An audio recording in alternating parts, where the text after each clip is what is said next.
Okay, so time for me to spend a few minutes on the Anant initiative, which is something very new that we've started this year. And prior to that, I'll just share two small stories with all of you. Stories which made a lot of difference to me in my life, and I'm sure it's going to make a lot of difference to a lot of people in the days to come. One, of course, goes back to 1978, the day of the black and white television era. And I was watching a TV program in Kolkata, the place from where I come from. And there was an interview of Mother Teresa being shown. And the interviewer was talking to her, trying to find out about the missions of charity and their activities, etc. And then one fine moment, he asked her, Mother, the fact that all your initiatives are funded by donors across the world, and the poor people, they're being served by those donors.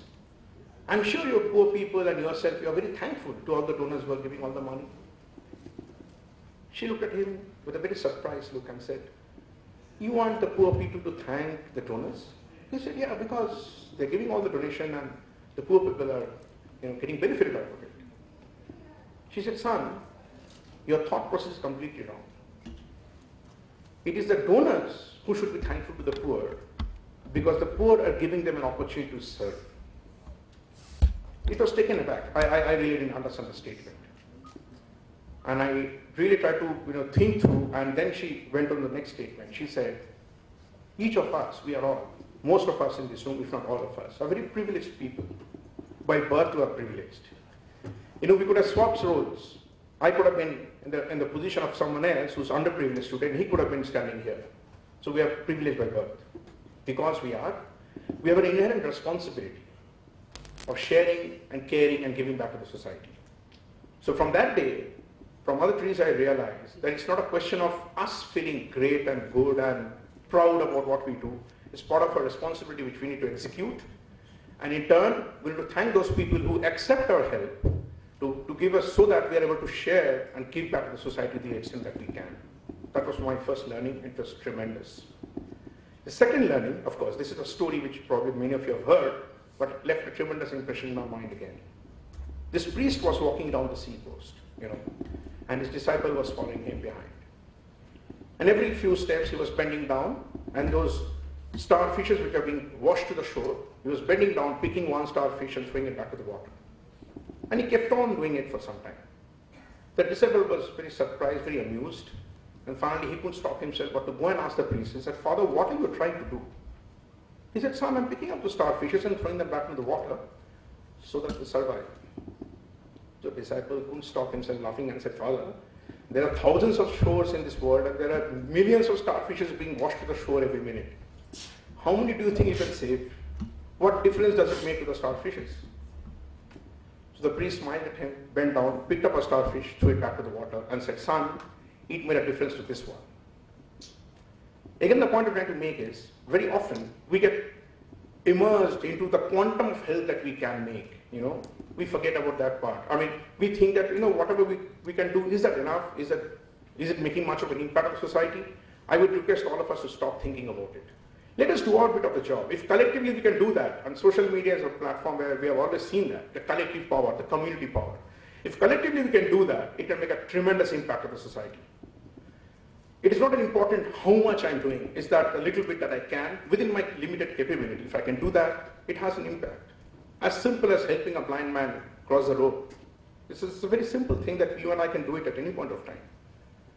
It doesn't make much of a difference, but it makes a difference to that gentleman who felt that he was scared on a particular day and someone helped him to cross the road. We can spend some time on Sunday morning teaching English to a menial son or daughter, help him grow up in life.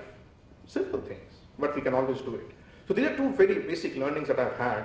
And one fine morning when Mr. Chamaria, the chairman and CMD of Infinity Group, called me and wanted me to be part of the Anant initiative, I knew two things. One, it's going to be a genuine initiative because that's what he's known to be.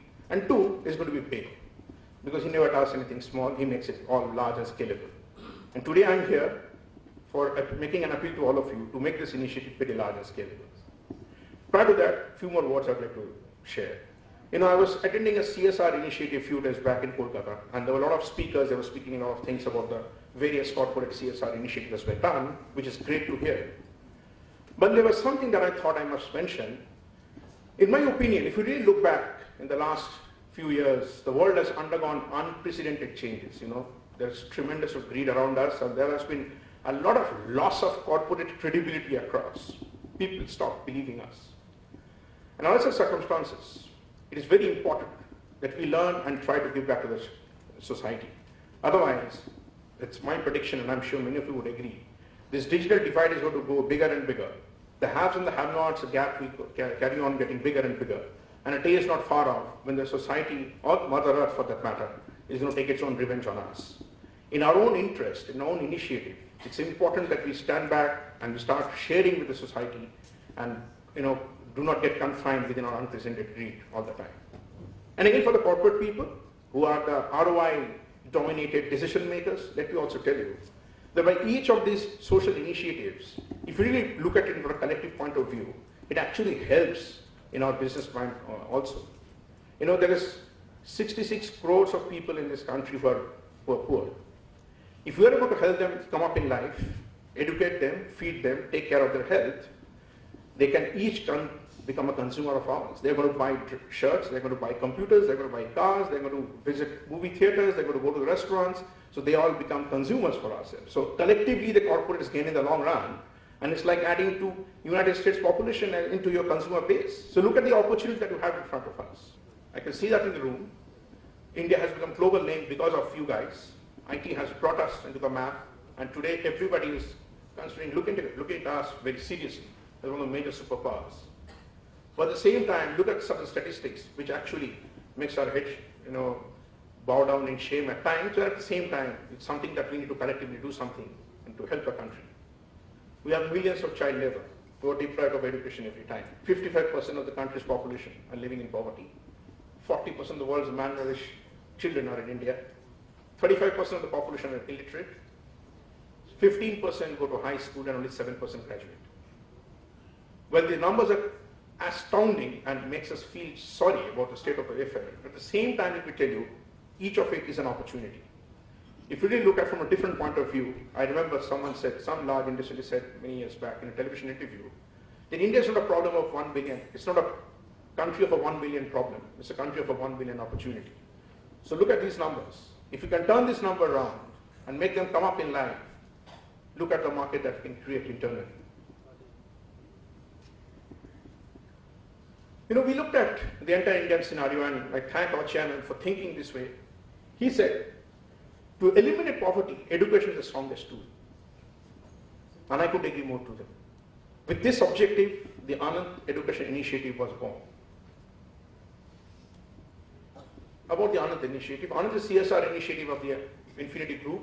We are talking about empowering education and eliminating poverty in the process. So we are firm conviction that if you can empower education, you can actually eliminate poverty.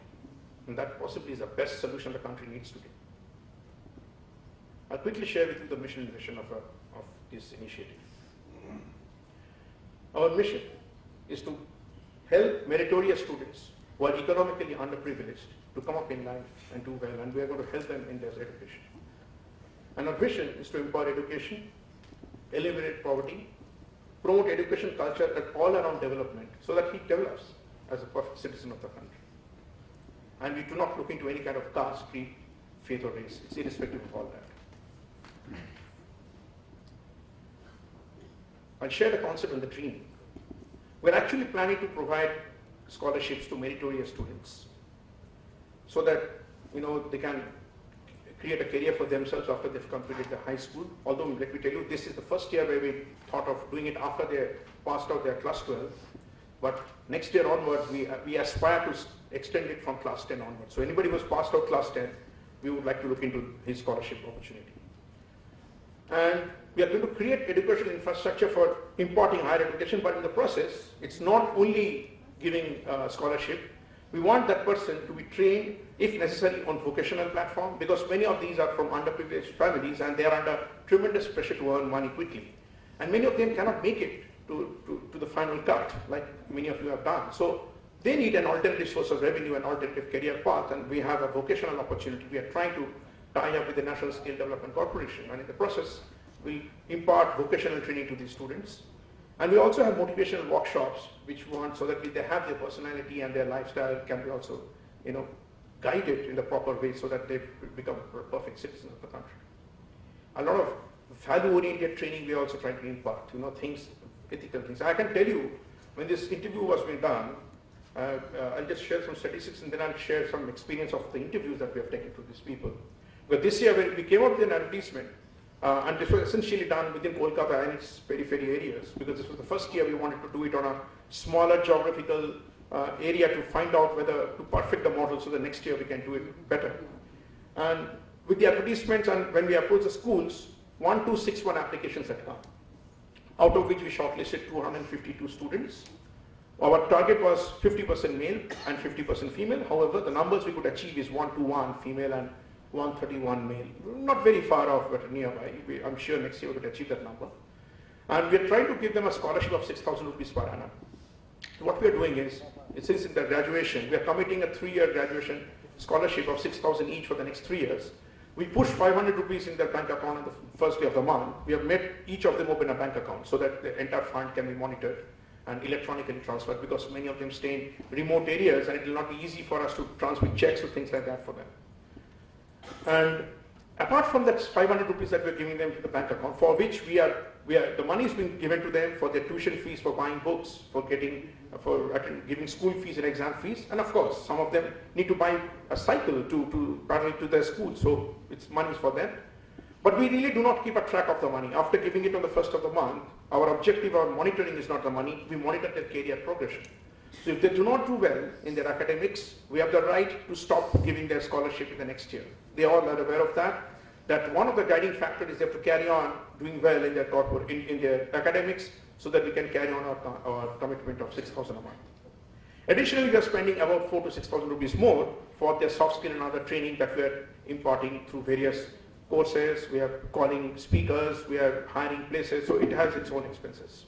Plus the entire monitoring mechanism has its own expenses. If you look at the first picture was the interviews that we had taken them, and I can tell you that it was an eye-opener for all of us. All my colleagues, we in turn were part of this interview process, including our chairman. Even he was there with it, in many of those interview processes. And each of those students was a story which I think none of us can ever forget. A story which made us feel at any point of time how privileged we are compared to those people.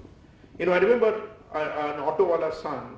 He wants to be, his role model is our ex-president Abdul Kalam, and he wants to be, be a scientist.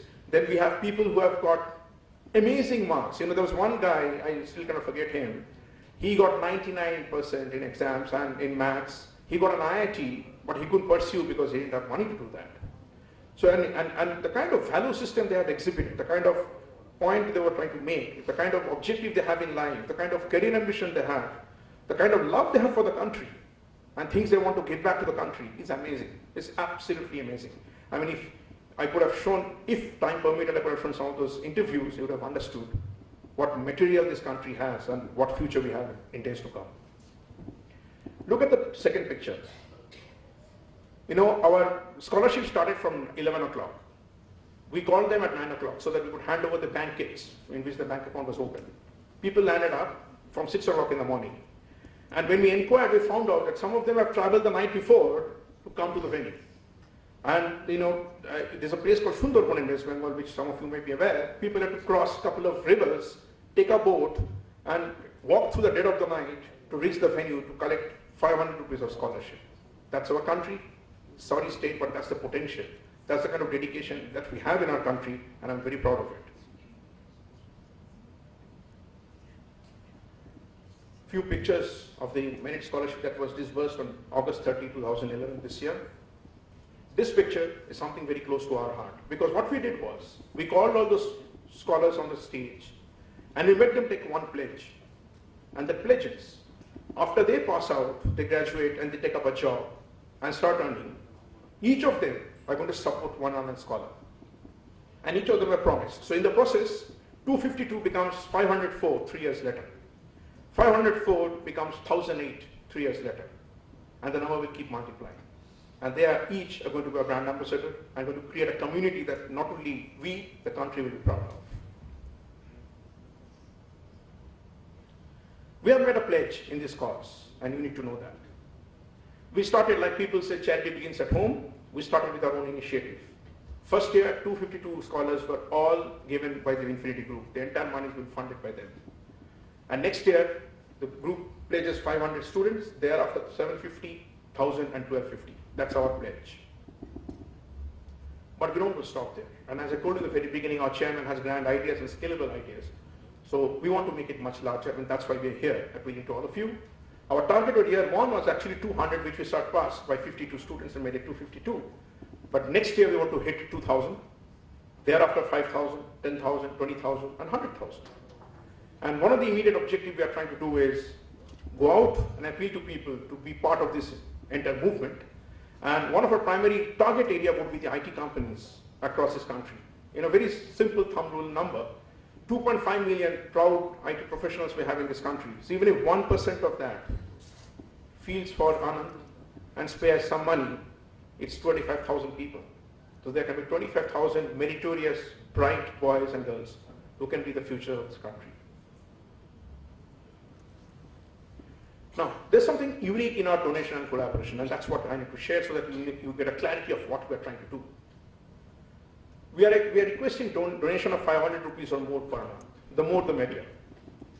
The entire money as of now will be given to the scholars. In other words, the back office expenses and administrative expenses will be absorbed by the Infinity Group till we reach a stage where we cannot absorb it anymore. If the movement becomes too big, there are hundreds and thousands of scholars and probably we'll have to say, well, thank you very much, the movement has gathered this momentum, now it needs to be self-sustaining. Till that time, the entire money goes for the donation, and we take over the entire administrative expenses and back office expenses.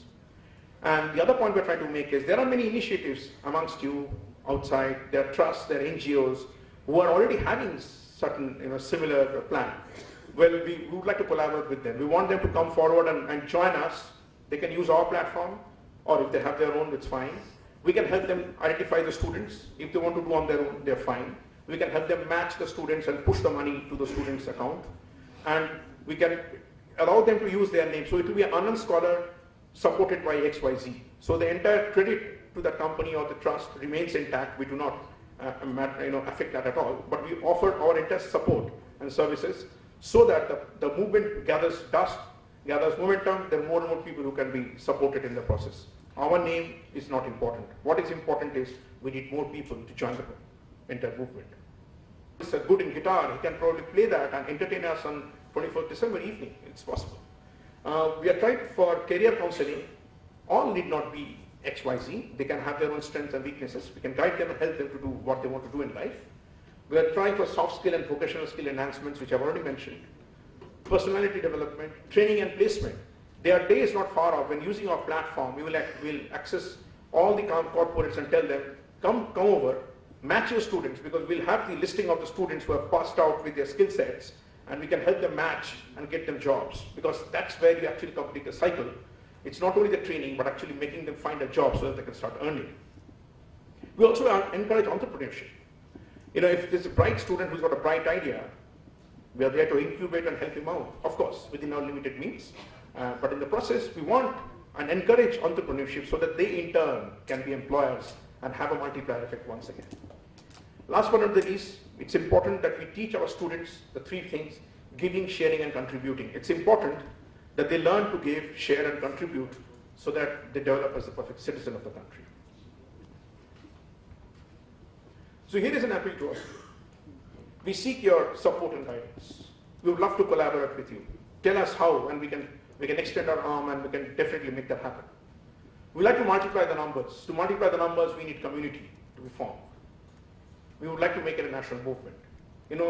Like this morning, Mr. Chamaria mentioned that, I suddenly realized that $1,000 over a period of 3 to 4 years can actually change the life of a student. It's not a very big money, that too over a period of 3 to 4 years. We look at the impact it can have. Amazing impact it can have.